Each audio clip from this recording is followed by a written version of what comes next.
have a feeling I do have it. I just haven't bothered to search. Now, I'm going to have to do a little shortcuts here and there, because upon looking for all these clear paints, is that it? No, that ain't it. Apart from looking for all those clear paints, there is no clear lavender. That is why I'm not going to paint the sword silver. I'm going to paint this trim silver. Yes, I'm going to leave it as is with the clear coat over it. So it's going to have to contour with the entire kit. But the sword and the main cannon will be left alone. It will be painted, yes, and then I'll give it a protective coat over it to give it a nice shine.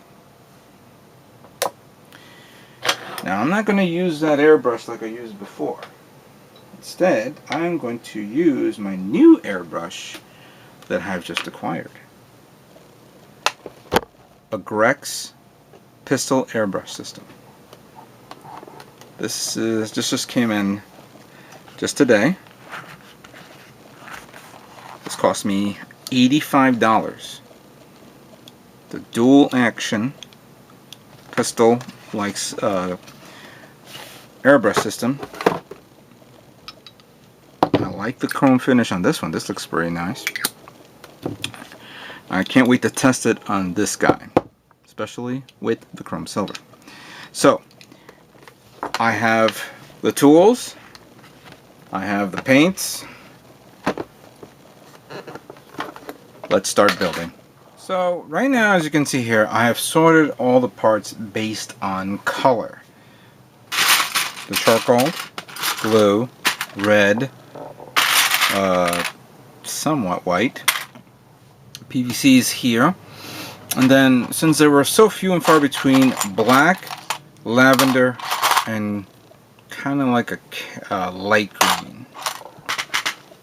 So right now what I'm going to do is I'm going to start filing all the excess parts off. Try to sand it down a bit, because I'm going to see what I'm going to do first is I'm going to build the frame first.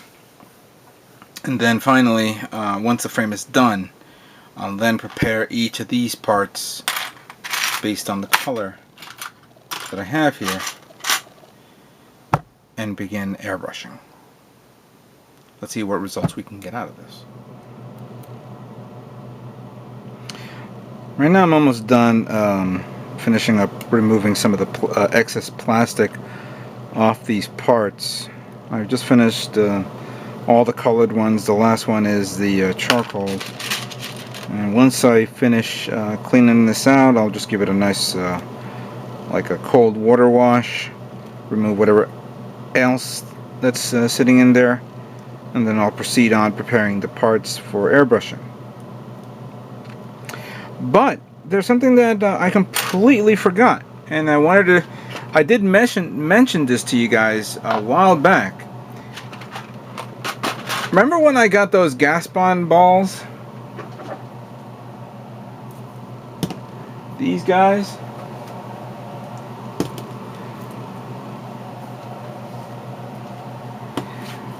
I've been itching to open them up. Oh, hold on. Oh, the camera doesn't catch it all. So you know there are 2 yellows, 2 greens, 1 blue, and 1 red. Interestingly enough, the colors that I'm actually going to paint. But I want to open one of these guys. So I don't actually, to tell you the truth, I don't know what video series I'm at. I don't know if this is part 3 or 4. But tell me which ball should I open? The yellow one, the green one, the blue one, or the red one? I'll just open one. If you guys say yellow, I'll just randomly pick one of the yellows. Green, I'll randomly pick one of the greens, and so on. And then in my next video, after you guys post all your responses, I'll open it up and see what we got in these balls. Okay? Thanks.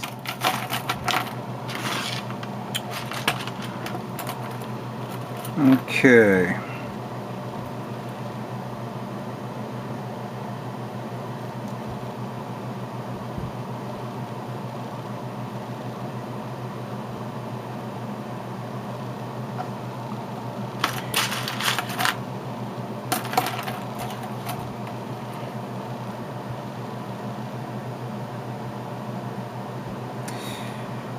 I'm going to prepare, of course, each part for the painting of silver. I was kind of like preparing to start building the internal frame, but I've noticed there are a few blue parts that need to be put in needs to put in the actual body of the frame. And if I'm going to paint the parts blue, it must be painted first before putting on to the main body. So I might as well get this out of the way and have it prepared. Well, the one thing, of course, that I'm going to be a little bit more worried now is the fact that I have realized that there's going to be 3 coats of paint applied to these parts. The primer, which I'm going to be using Mr. Surfacer 12,000. This is actually 1200. This is actually very, very fine priming paint. It's been sitting in my cupboard for quite some time, so I gotta give it a good shake and then apply this immediately on all these parts. After which chrome silver will be applied to the specific parts. The actual colors themselves, I'm pulling this one out as an example.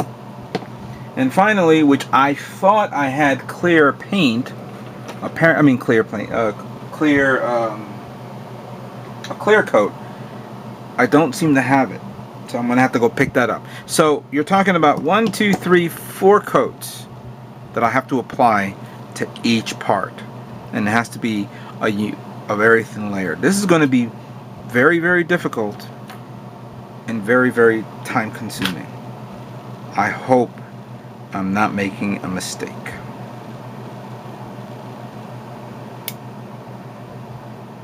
Okay, as you can see here, I've put all the parts that you see here on the respective clips.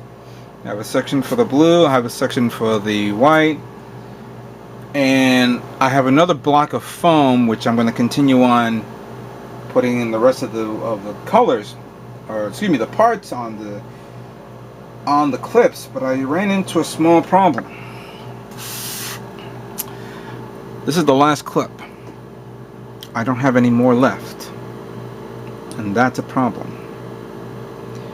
I didn't have to worry about this when I built the Gunner Zaku Warrior a few months back, because that kit didn't have that many parts to begin with. Actually, let me rephrase that. It had a lot of parts, just that it didn't have a lot of surface parts.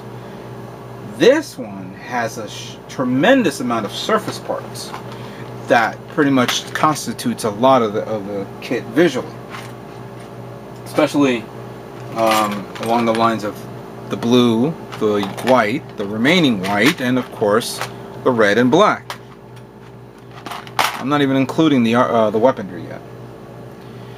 So I now have to wait a while for me to get clips, and fortunately enough, I was able to find on eBay a pack of 50 of these clips for about $10, plus about a $2 shipping cost. That would help me cover the amount of clips that I need to actually support all these parts, so I can then prepare them for airbrushing.